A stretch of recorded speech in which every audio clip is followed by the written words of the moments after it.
Salut à tous et bienvenue dans cette déjà quatrième vidéo réflexion défi.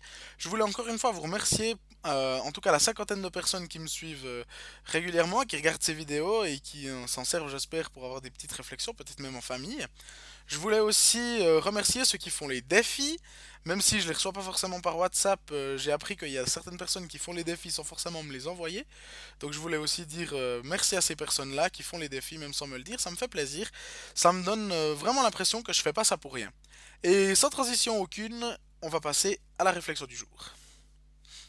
Alors, la réflexion du jour, elle se trouve dans une discussion, des discussions même que j'ai eues avec des collègues aujourd'hui sur des discussions WhatsApp, pas WhatsApp, Skype. Parce que oui, on se voit par Skype parce qu'on peut pas se voir autrement, hein. Alors du coup, on a eu cette réflexion sur le fait d'avoir le temps. Souvent au travail, on est pris, vraiment, on a des choses à faire, beaucoup de choses à faire, en même temps c'est notre temps de travail, on est là pour ça.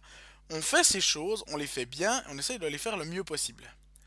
Après, il y a des fois des profs qui donnent énormément de devoirs, des choses, des dossiers à rendre, on a des dates d'expiration, on a des temps, et on se dit, mais non, d'achat, je dois faire ça, ça me prend tellement de temps, je vais jamais y arriver, et surtout, à quel moment je vais avoir le temps d'être tranquille pour moi.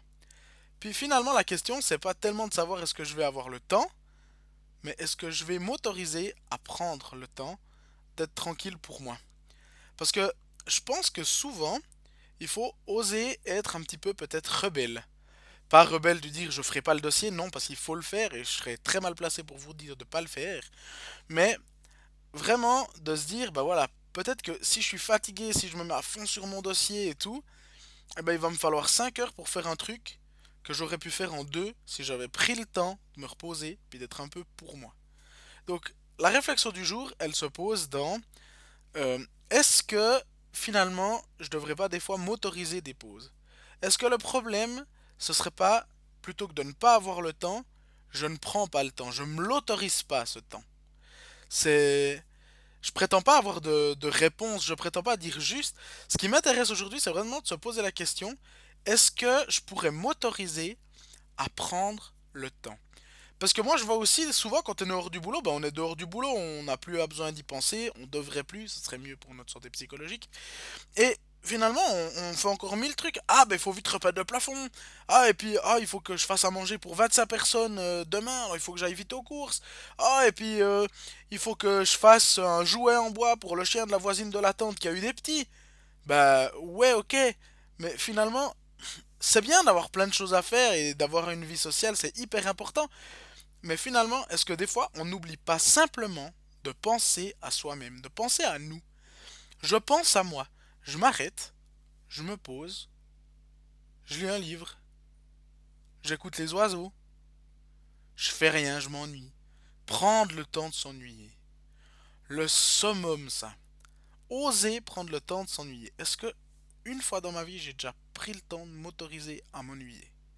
Si vous faites ça au boulot, alors c'est clair que ça ira pas, hein, on va vous le reprocher. Mais en même temps, le boulot, il est pas là pour ça. Mais la maison, elle est faite aussi pour oser s'ennuyer.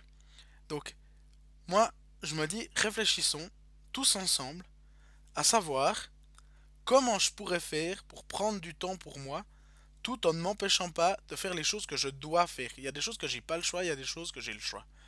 Alors, comment faire pour prendre du temps pour moi, pour penser à moi, tout en faisant les choses que je dois faire? Alors, par rapport à ça, le défi, il est un petit peu spécial cette semaine. Alors, si vous avez envie d'envoyer une photo où vous êtes accoudé à votre fenêtre pour montrer que vous avez pris du temps pour vous, faites comme vous voulez. Mais mon idée de défi pour cette semaine, c'est simplement de prendre du temps pour vous. Vous vous posez à une fenêtre, vous vous posez à votre balcon, vous vous posez dans votre jardin, vous allez seul, puisqu'on n'a pas le droit d'être à plus, seul en promenade en forêt, et vous vous arrêtez un moment, vous dites tiens, je vais prendre le temps d'écouter 10 sons. 10 sons qui me plaisent, 10 sons que je trouve agréables. C'est-à-dire que si j'aime le son d'un tracteur qui travaille au loin, ben ça peut être un son. L'aspirateur du voisin, ça risque d'être plus compliqué. Enfin, je pense qu'il n'y a pas beaucoup de monde qui aime l'aspirateur du voisin. Donc voilà, vraiment prenez le temps d'écouter et de répertorier 10 sons qui vous plaisent. Voilà, c'est tout pour cette vidéo. Et je vais finir par ce petit mot de la fin. N'oubliez pas, Ce n'est pas parce qu'on ne peut pas se voir qu'on ne peut pas être en lien.